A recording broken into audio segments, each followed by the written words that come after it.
writers, you're listening to the Kobo Writing Life podcast, where we bring you insights and inspiration for growing your self-publishing business. I'm your host, Stefanie McGrath, the Publisher Operations Specialist here at Kobo Writing Life, and introducing my new co-host, Joni DePlacido. Thanks, Steph. I'm Joni DePlacido. I work on the business team at Kobo Writing Life in author engagement.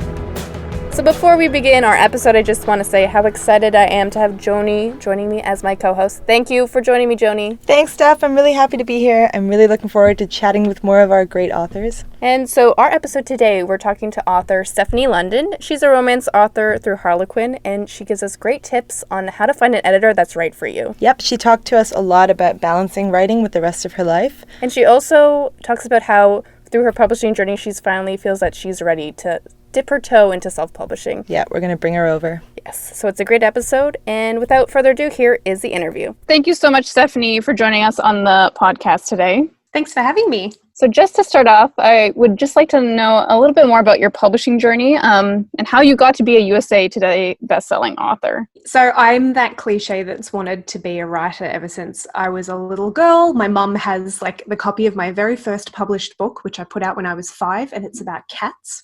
And I illustrated it myself.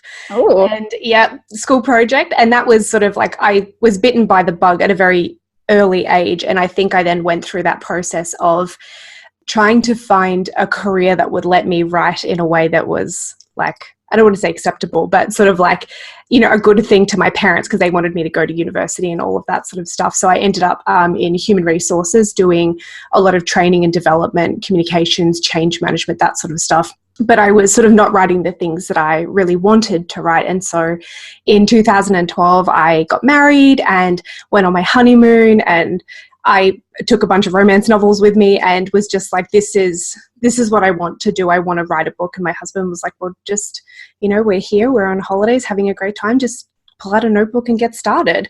Mm-hmm. And so I did. And I started working on my first book and kind of fell into publishing quite quickly. I got that book picked up by Harlequin, which was a huge shock because I didn't know what I was doing at all at that time.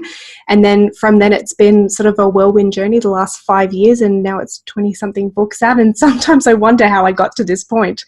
But it's been a lot of hard work and very, very rewarding. That's awesome. So that's 2012 to now, 20 books? Yeah. Pretty good. A lot of it, but... Yeah, and I'm lucky enough that I do it full time, so I could see that the the productivity definitely ramped up at a certain point. I didn't kind of get started quite that quickly, but I've been doing it full time, I think, for maybe 3.5 years now.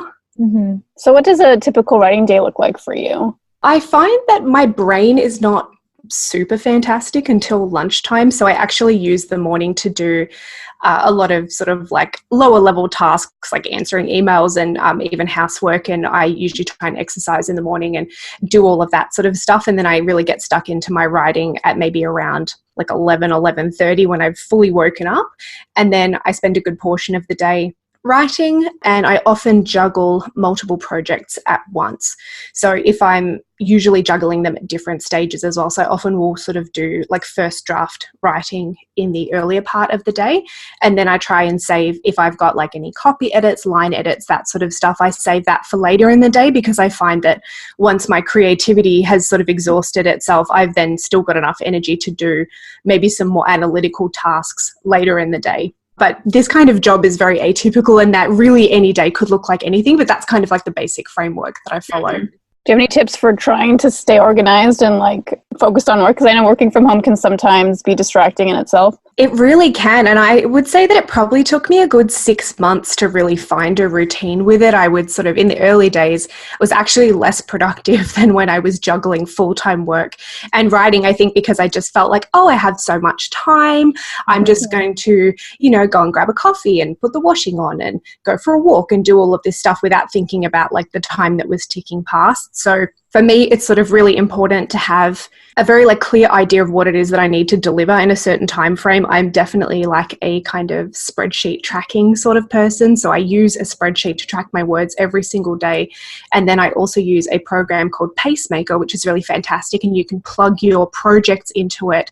And then you can tell it, X number of words. So I'm writing a 90,000 word book. This is the day that I'm starting. This is the day that it's due. Reserve. I like to reserve usually a week at the end, just to kind of give it a full going over. And have a look at that sort of more fine-tuning stuff. And then that will basically spit out a graph and say, well, you need to do X number of words a day in order to meet this deadline. And it changes every day as I log my words. And I find that sort of stops me from getting really anxious about the deadlines as well, because nothing is going to slip through the cracks. I know exactly what I need to do. Sounds really helpful. It's called Pacemaker? Pacemaker, yeah. Pacemaker. It's fantastic, yeah. It's a really, really good program.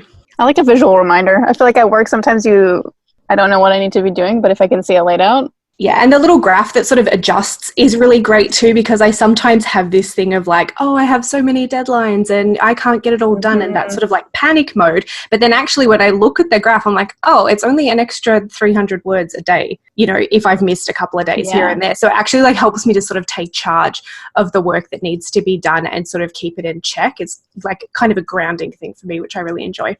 And I assume that you're not just working on one book at a time, right? I would assume that you're getting edits back on one book while you're writing a new one. Is that right? For sure. And because I've been pretty much since the beginning working with multiple publishers that all have their own deadlines, and at the moment I'm also working on some stuff for myself, I think that the better off you can be at managing to juggle those things, that's like a really good skill to be able to have. And actually I find that like my energy levels on one project might exhaust at some point during the day. But then context switching, if I flip to a new project, I suddenly feel like I have a bit more energy again.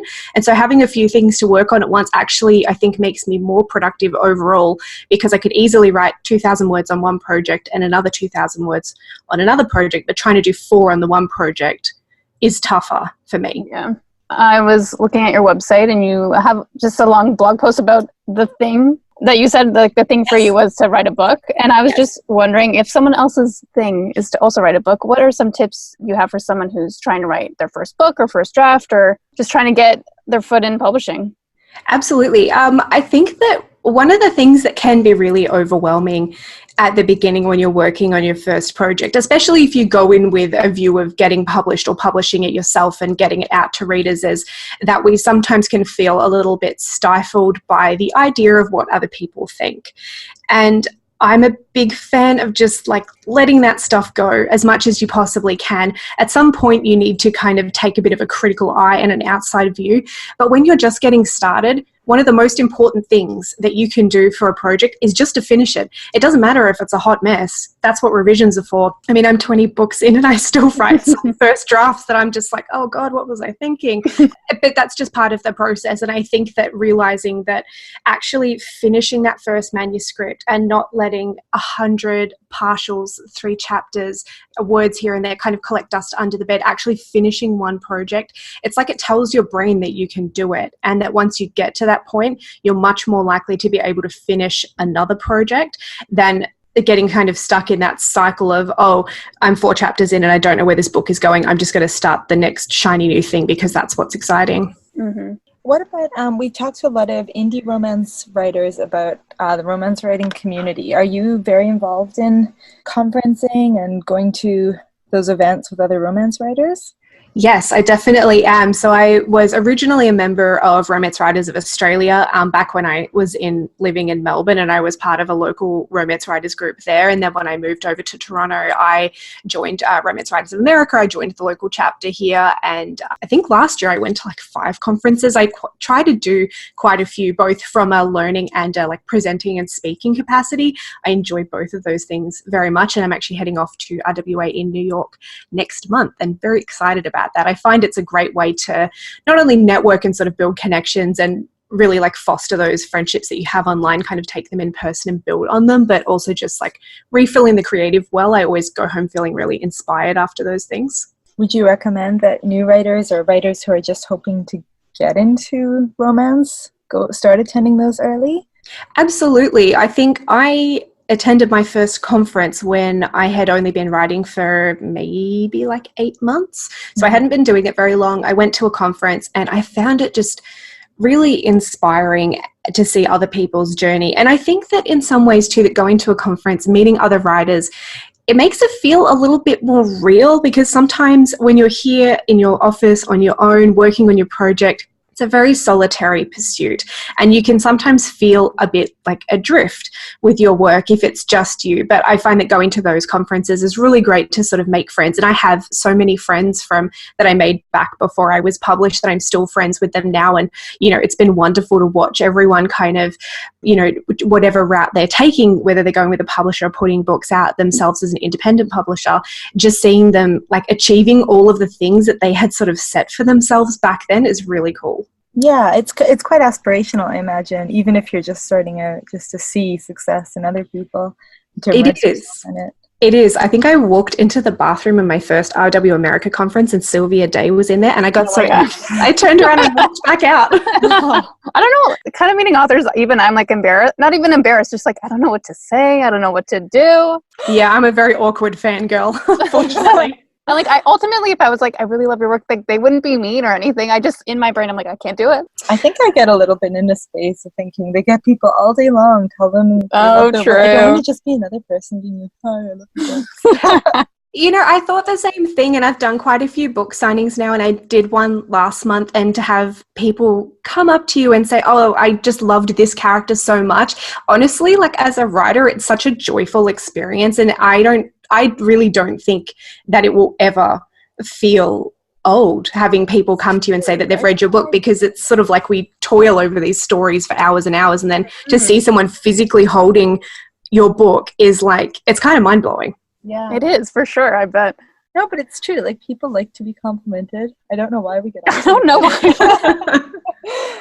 Okay, back on track for a sec. So again, looking at your website, someone had described your books as elegant, descriptive, and delectable, which I loved so much. And I was just wondering, how do you write a delectable romance?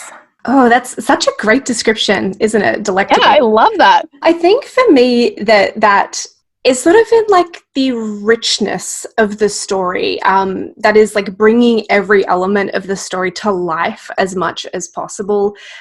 Like, just to provide an example, I had someone tell me a little while ago that they had read my Bad Bachelors series, which is all set in New York, in Manhattan, and also in Brooklyn. And I had done a lot of work to try and really bring the city to life as much as possible, because it felt like almost like a secondary character in the series. And someone told me that they were like, it was so nice to pick up a book about New York and feel like you were really there and have all of these, great descriptions and stuff. And I think that sometimes that's like, you can lose that sort of richness of setting and of culture and things like that when you're working on books. And I try so hard to really bring that to the forefront and make it as much of like an immersive experience as possible. Well, that's interesting, because you are Australian, right? And you now live in Canada. Yes. And had you spent time living in New York? I haven't. I've been to New York a couple of times, and it was kind of a city that I think, maybe speaking just for Australians, but possibly for elsewhere in the world, that, it's a place that we see in movies so often, and sort of, to me, like kind of epitomizes like a big city America, and it's sort of so glamorous. And so it was, it was a city that I was sort of drawn to for this series because it felt like the right kind of vibe that I wanted to give. But I definitely had some help in bringing that to life. My editor was actually, she's a New Yorker from way back, lives in Brooklyn, I believe, or lived in Brooklyn at some point, and was able to really kind of help me hone my research for some of the suburbs and things like that, because as an outsider, that was quite difficult to really capture, particularly the suburban areas, and bring them to life a little bit more. And always my Aussie vernacular messes things up when I'm writing American set books. So I really do rely on my editor to help me with that. And for the rest of your books, do you write a lot of books set in Australia or Canada? Or? I do. I actually don't have any set in Canada at this stage, but I do hope to rectify that in the future.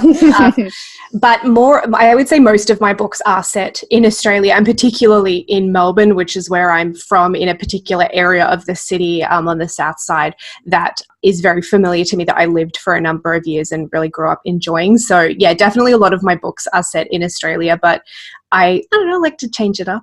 Okay, so you were talking about a lot of Australianisms that you use in your writing. Do Yes. your editors change any of those words for the North American market, or do they just let it be like you're reading an Australian book, it's okay for there to be some Australianisms? There's definitely some negotiation as far as the Aussieisms go, both from a spelling and a vernacular sort of standpoint. So I have one publisher that their standard is US spelling, and they're more than happy for me to write the books, set them in Australia, have Australian phrasing and things like that, but they insist on the American spelling. And being the stubborn person that I am, I just write around any words with dual spelling. Right. Yeah, to get around that, because I think that as an Aussie reader myself, it's frustrating to pick up a book that's set in Australia and there's like, you know, there's Z's all over the place and, you know, it's missing the U in color and things like that. It can be kind of frustrating. So I do sort of work my way around that, but I really enjoy injecting a little bit of, you know, funny things that we say down under into my books where I can, because I'm kind of like, isn't that the whole point about reading about a different place, is to sort of, you know, learn a little bit about it and to get a bit of that culture.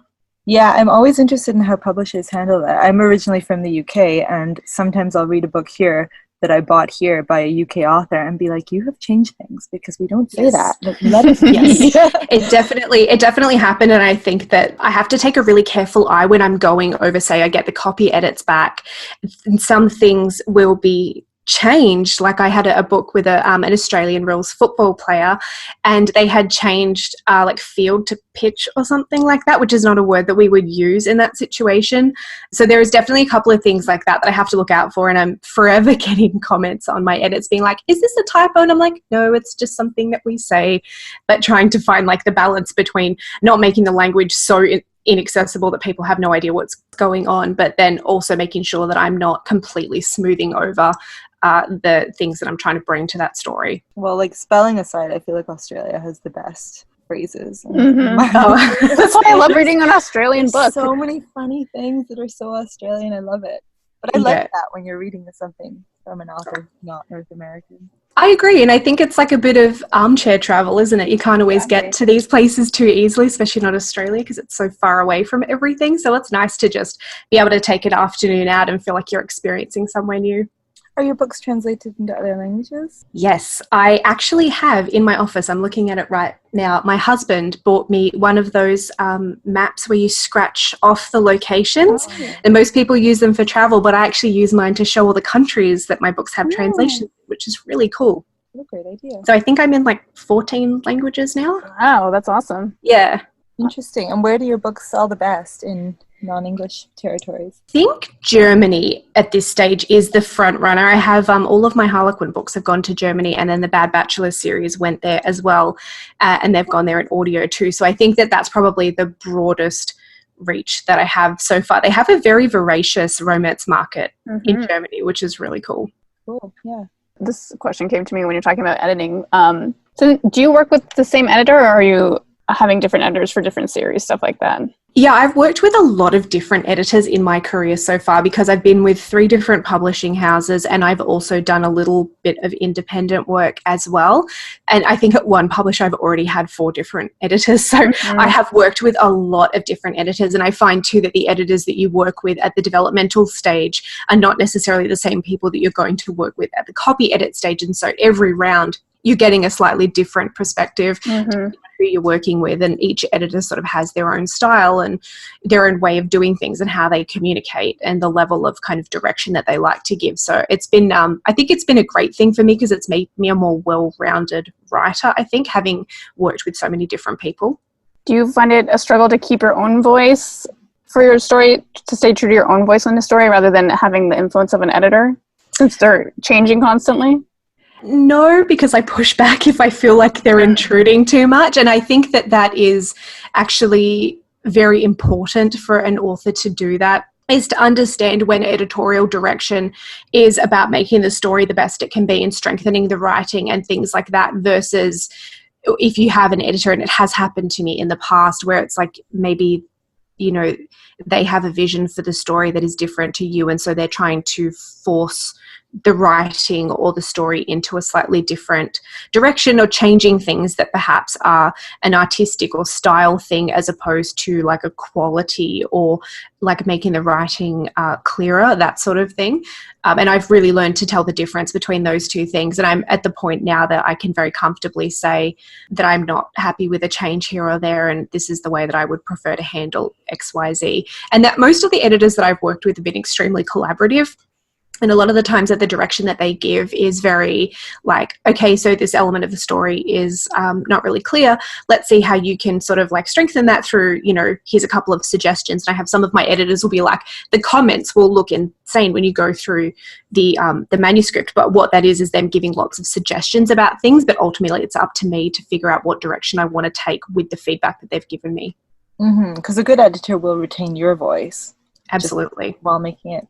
Yeah, on that note, what would you advise indie authors who are shopping for an editor or trying different editors out? Definitely get a sample if you can. So right from the beginning, I think, and I believe a lot of editors do this. I have to admit that my indie journey is just in its very infancy at the moment, but I have worked with a few independent editors before and hope to do that more in the future. And I think that it's important to sort of like get an idea about what their style is. Most editors that have a website will also have sort of testimonials and things. If you can go through that list of authors and find someone that you know, or maybe that you know through another connection, reach out to those people and ask questions about, what is the style of this editor? How have you found them? See if you can do a sample, or even if you have to pay for it, just to get an idea about the sort of level of quality of the editing, the style of the editing, the way that they manage feedback, the tone, because I think sometimes too that editors also take different tones in the way that they present the feedback. And I worked in a corporate communications environment for a while, and so I'm pretty tough skin with that kind of thing. I don't like, the comments don't necessarily upset me, but I've had author friends before that have felt like that the way the editor was sort of commenting to them in the manuscript was a bit harsh, and that sort of messed with their creativity a little bit. And so there's even simple things like that. You might want to find someone that has maybe more of a collaborative style, or perhaps you want an editor that takes a little bit more kind of clear and firm direction, especially if you're in the early stages and you're, struggling to kind of make sense of it all. Yeah, that's good advice. So just a question about marketing. Since you're traditionally published, some of the marketing is done by your publisher, but what do you want to take on for marketing a new book to your readers? I mean, I feel like what I do is probably pretty standard. I have a social media presence, which I've really been working on sort of refining in the last 12 months. So I actually officially quit Twitter like 2 or 3 months ago, and was very happy about that decision because it wasn't a platform that really worked for me. And instead I found that I really gravitate towards Facebook and Instagram. And so I think a lot of authors tend to feel like they have to be everywhere all the time, and it's exhausting, and that can really sort of burn you out. So I have picked the platforms that work for me, and I try to be really active on both of those.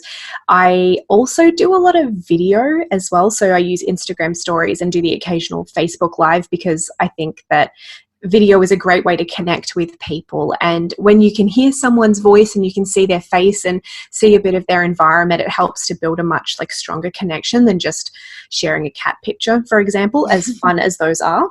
So I do that. And then I also have a newsletter, and I try to sort of get out and about the community by going to conferences and book signings and doing those kind of fun activities as well, which, for the introvert in me is sometimes a bit of a challenge, but I really do love getting out and meeting people. So I try where I can to get that great face-to-face connection. And it sounds like you run your own social media, is that right?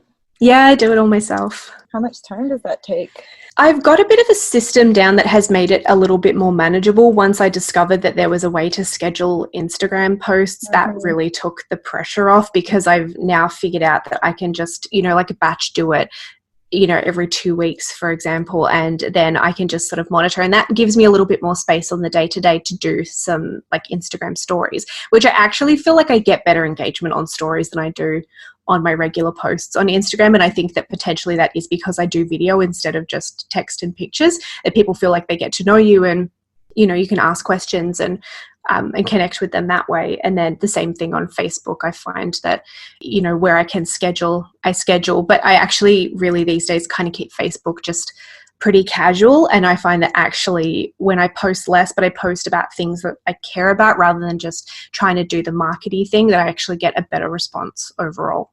That's awesome. I was going to ask about engagement, but you covered it.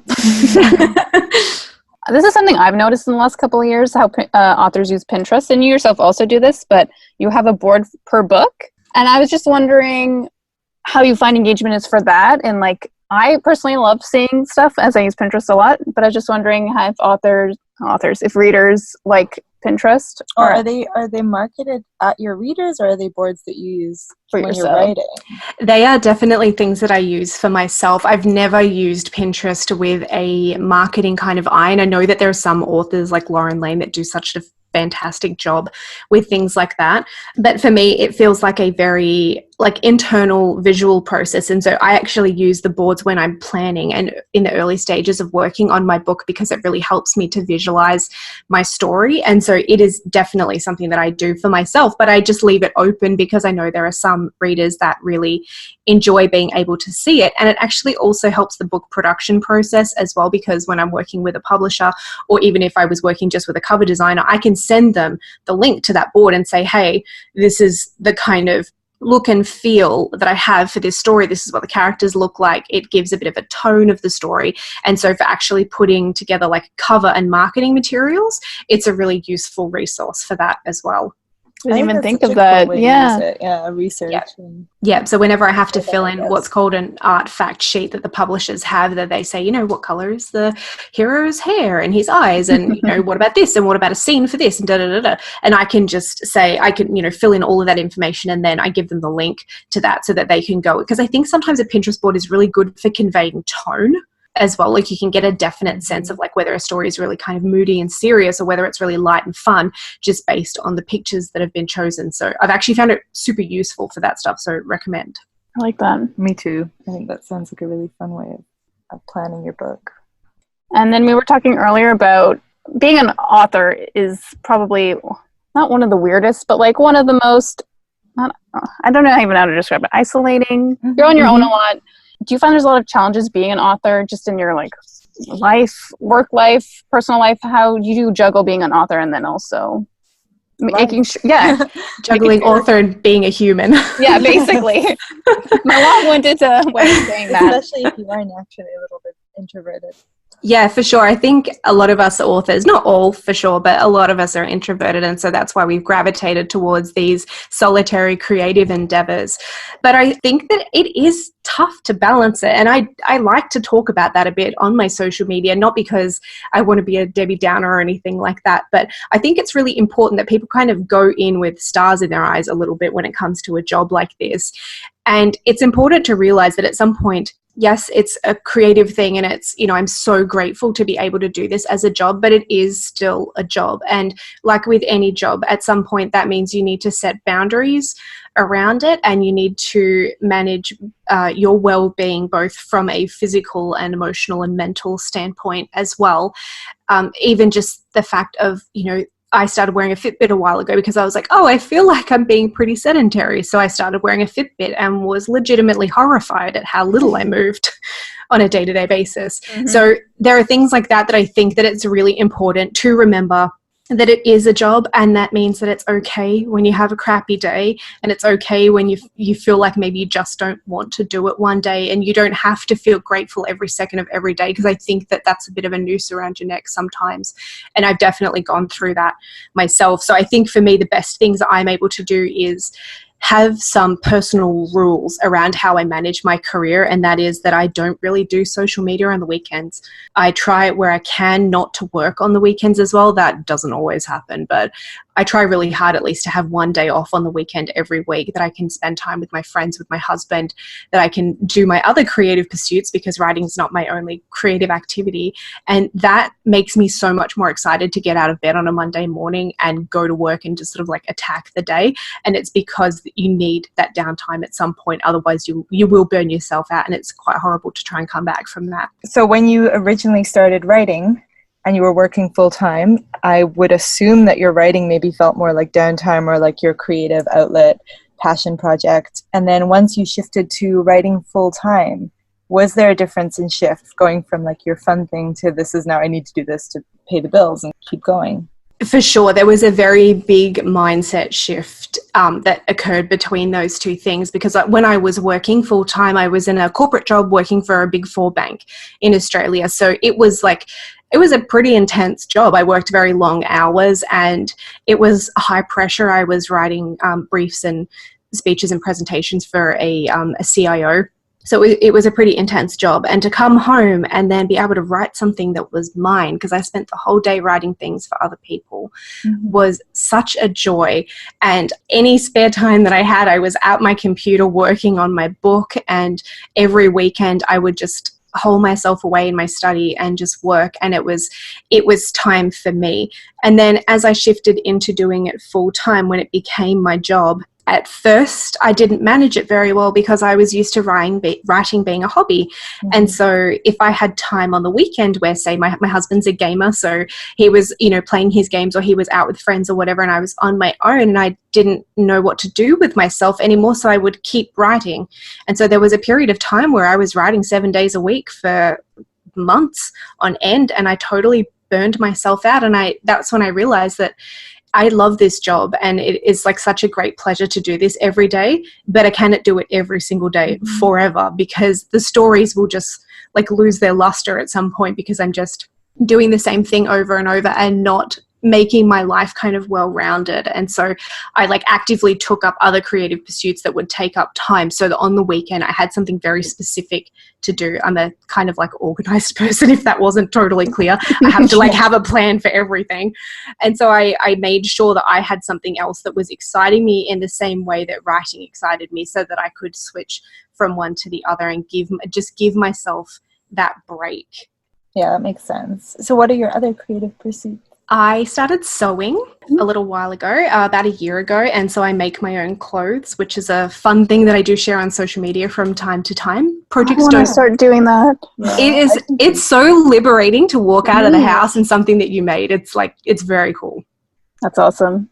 And I'm also teaching myself to knit at the moment, which is a fun mental challenge. And I also think that it's because I'm the sort of person that's very calmed by following a process, because writing doesn't always work like that. It's sometimes, A plus B equals C, and it's in writing, it's A plus B equals purple pineapple. And I'm how did I get to this point?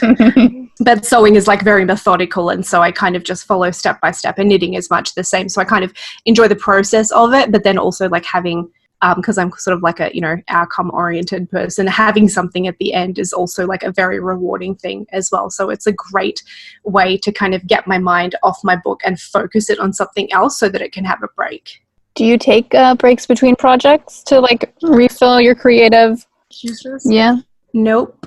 I probably should. I probably should, but I'm that person that crams my deadline full of as many things as possible, and I'm usually juggling my projects that usually overlap quite a bit, so I'm always working on something. I might have a day here and there between projects, but generally speaking I'm straight on to the next thing. I do really love it, so it's a good thing. But my husband basically forced me to have a week off at the start of the year, because he's you need to have some time off. And by the third day I was climbing the walls. So just to switch gears a little bit, what have you been loving lately? It can be a book, it can be a movie, TV show, podcast, anything you think deserves more attention? Ooh, my husband and I started watching Killing Eve, which I don't know how that escaped my attention for so long. It's really good. It's so fantastic. And Sandra Oh is just amazing. Yeah, Sandra Oh is amazing. She's really fantastic. And I'm also a bit of a podcast, true crime podcast nerd. Yep. So I love Case File because it's got the Aussie host. But I also love Canadian true crime and Dark Poutine. Oh, Dark Poutine. I haven't heard of that one. Yeah, it's two guys. Yeah, there's quite a few. And actually Crime Beat is also another one that I think she might have been a global news crime reporter, that she's kind of gone off and done her own podcast, which is really cool. So I try as hard as I can to support the Canadian shows as well. Yay. What have you been loving lately, Steph? Oh, you're turning it on me. I'm deep in a teen show. I can't recommend it to people because I don't know if it's good. I've been binging Big Little Lies. Oh, yes. Oh, the first season or the second season? I have Well, I watched the entire thing like last weekend, so there were only 3 episodes into the new season. Oh, I haven't started the second one yet, but I love the first one. I basically got that and like the next season of Handmaid's Tale just like waiting for me. I had to stop watching Handmaid's Tale. It's too intense. Really? It's too much. It's too real. Exactly. I have so much I need to do. Do you read a lot of romance, or do you like to escape when you're reading? I'm pretty broad. I'm the kind of person that like it doesn't matter what I'm reading. If I read too many of the one thing back to back, I get a little bit frustrated. So I'm like, I'll pick up one thing that's like, you know, really like a light, funny rom-com, and then I'm like, read something dark and murdery, and then I read like YA fantasy, and then I'll read some nonfiction. So I try to like read a lot, but I do read a lot of romance, I think, because it's sort of, I'm one of those person that likes to read the kind of stuff that I'm writing while I'm writing it because I find it inspires me. Not many people say they're worried they're about to take like another author's voice, like subconsciously, but I like that it inspires you. Yeah, I think, and I've definitely heard that from a lot of my friends where they're like, oh, if I'm writing contemporary, I'll only read like paranormal and historical. But I think that to me, I don't know, I don't think I could write a different way than I write. Like my voice was pretty strong, I think, as soon as I started writing, and so I've never found that it influences me too much, but I can totally see how that would happen to other people. And then what can readers expect from you next? So I have a couple of series that I am working on. My book Faking It is out in September, which is my take on like a sexy You've Got Mail kind of situation. So it is 2 people that are undercover together, and they went through the police academy, and they have like this frenemies to lovers kind of thing, lots of snappy banter and unresolved sexual tension, which is my favorite thing ever. So that's coming out. And then I've also got a small town romantic comedy series also set in Australia, but set on like the coast by the beach in Victoria, where I'm from. And it is a really funny, lighthearted, but also very emotional story with like quirky animals. So the first book has a chihuahua that's very misbehaved and a grumpy old German shepherd. And then the second book has got a potty-mouthed cockatoo. So they're really fun. I like that. That sounds great. And then you mentioned you were starting your indie journey. Is that something you're thinking about pursuing? Yes, and I think I've wanted to be hybrid from the beginning, just because I'm that kind of person. I never like to have all my eggs in one basket. I like knowing that I've got options that I can pivot, and it's definitely helped me because when I started out with Harlequin, the first 2 lines that I write for have closed. So I'm now onto my 3rd line with them, and so being able to like do different things and kind of pivot has been really important to me. And I had an idea that's been brewing for a while, and I just was like, this is the idea that I'm going to do on my own. I want to do it my way and have a bit of control over it, and so I'm really, really excited about it, but also terrified because now I have to make all the decisions, and that's very scary. We'll have to have you back on there. Yeah, I want to hear about it. I know, that was super vague, wasn't it? I'm intrigued. That's really exciting. And we have a lot of authors that do really, really well as hybrid authors as well, which I'm sure you know. Yeah, I think for me when I started that going with a publisher was the right thing because I had so much to learn. And I also was reasonably new to the romance genre as well. It was something, I actually came to romance kind of later in life. So I didn't have these years of reading these kinds of books and all this stuff to sort of draw on. It was very new. And so getting to work with an incredible editor at Harlequin on my first book, and I mean, I did like 3 rounds of revisions before they bought it the first time. So I learned so much in that time, and it really, I think, set me up. But now I'm at a point where it's like I'm really confident in my abilities and the stories that I like to tell and what I do like and what I don't like, that I'm like, yeah, I feel like I'm so excited. I feel like this is just like the time to sort of branch out and do my own thing, which is incredibly exciting. That's great. That's really great. Yeah, let us know how that goes and we'll do this again. Yeah, that'd be great. Yeah. Thank you so much.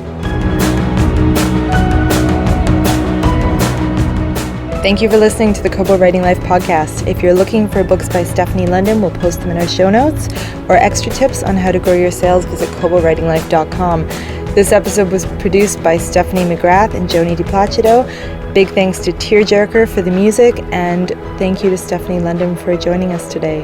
And if you like this podcast, please rate, review, and subscribe. It helps other listeners find our podcast. And if you're ready to start your self-publishing journey today, sign up for free at kobo.com/writinglife. Until next time, happy writing.